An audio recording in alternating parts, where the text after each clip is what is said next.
교수님 오늘 또 이렇게 이른 아침에 국회 앞에 와서 1인 시위 하시는데 어떻게 1인 시위를 하게 되셨는지 또 간단한 자기소개 해주시면 고맙겠습니다. 저는 서울대학교 언어학과의 교수로 재직하는 남승호입니다. 한국 CCC 교수선교에서 총무로 같이 섬기기도 하고 있습니다.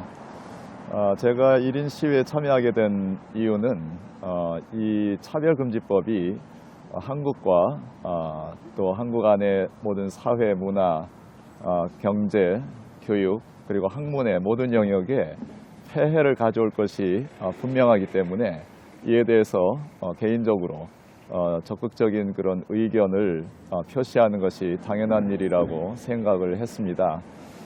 또한 이미 해외에서 많은 나라에서 이 차별금지법이 통과되고 시행됨으로 해서 일어나는 많은 폐해들이 있다는 것을 우리는 잘 알고 있습니다.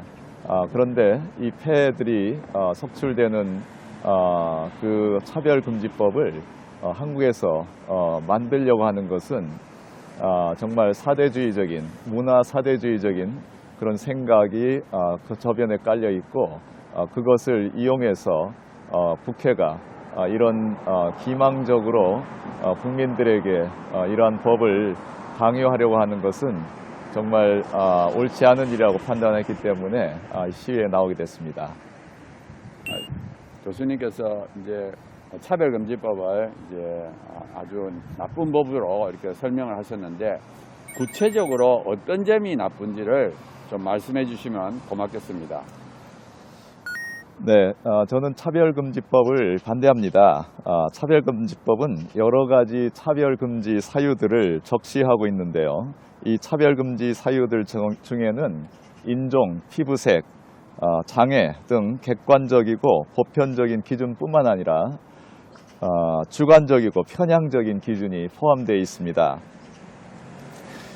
이 주관적이고 편향적인 기준들이 포함되면 선량한 시민들의 양심과 표현의 자유를 침해하게 됩니다. 특별히 저는 성적 지향과 성별 정체성을 차별금지 사유에 포함한 것이 많은 사회적, 문화적, 국가적 문제를 가져올 것이라고 생각합니다. 이는 이미 유럽과 북미 등 일부 국가들에서 차별금지법이 시행되면서 심각한 폐해들이 일어나고 있는 것을 보면 잘 알 수 있습니다.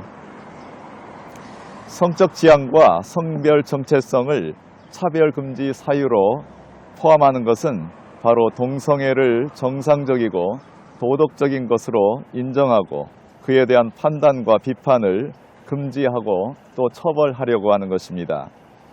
이런 법은 일반 선량한 시민들의 도덕관념에 어긋날 뿐만 아니라 도덕의 문제를 법으로 규제하는 악법입니다.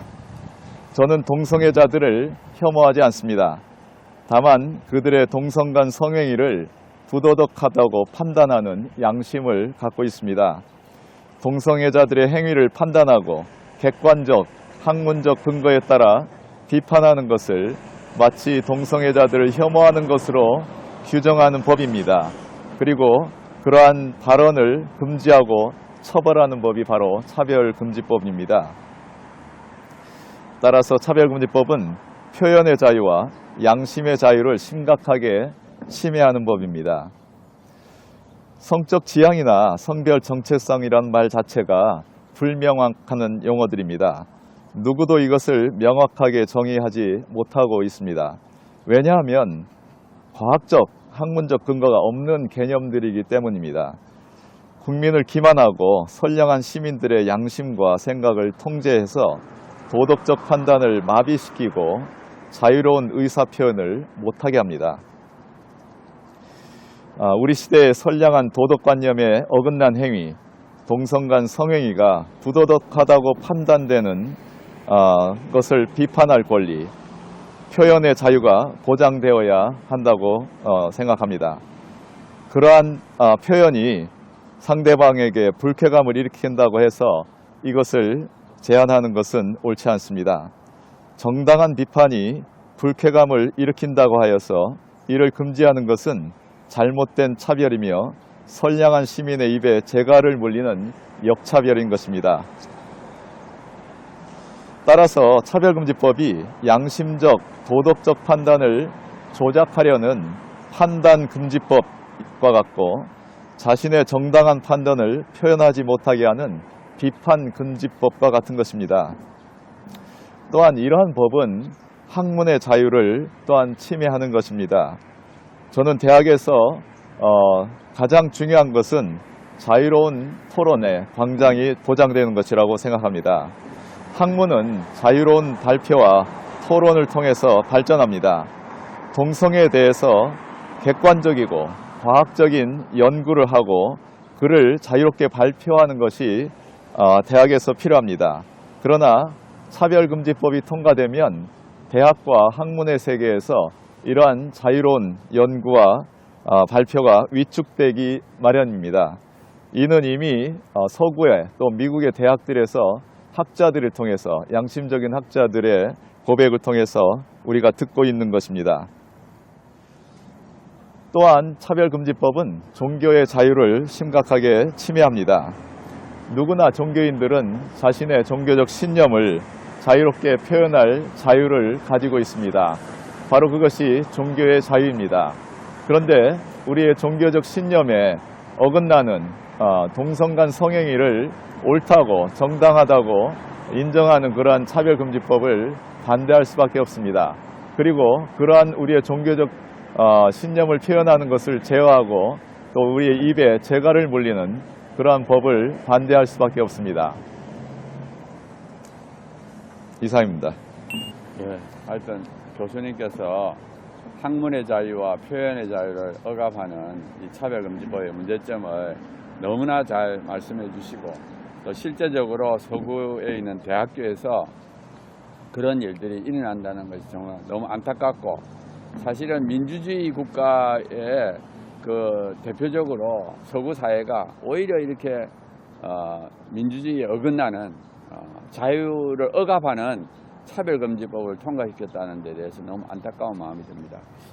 교수님께서 마지막으로 우리 한국 국민들한테 당부하고 싶은 말씀을 해주시면 고맙겠습니다.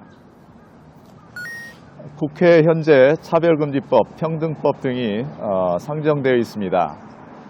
이러한 법은 사실 매우 기만적인 것이어서 국회의원들조차도 이 법의 실제 의미와 그 효과에 대해서 잘 알지 못하는 상황입니다.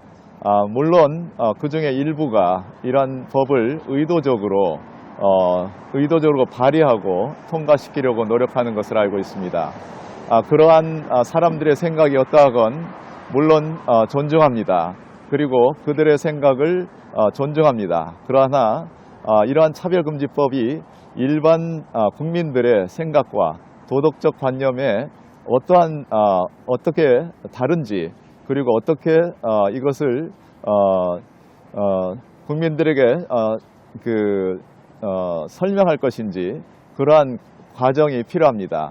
과연 이 법이 국민들을 위한 법인지 아니면 국민들의 자유를 침해하고 입에 재갈을 물리는 법인지를 국민들에게 잘 알려야 할 필요가 있습니다. 국민 여러분께서는 이러한 점들을 인식하시어서 각 국회의원들에게 그리고 국회에 이러한 문제들을 적극 표현하고 이러한 것들이 앞으로 우리나라와 또한 우리의 후세들을 위해서 제대로 나아가는 방향을 가져갈 수 있도록 우리 국회에 의견을 표현해야 한다고 생각을 합니다.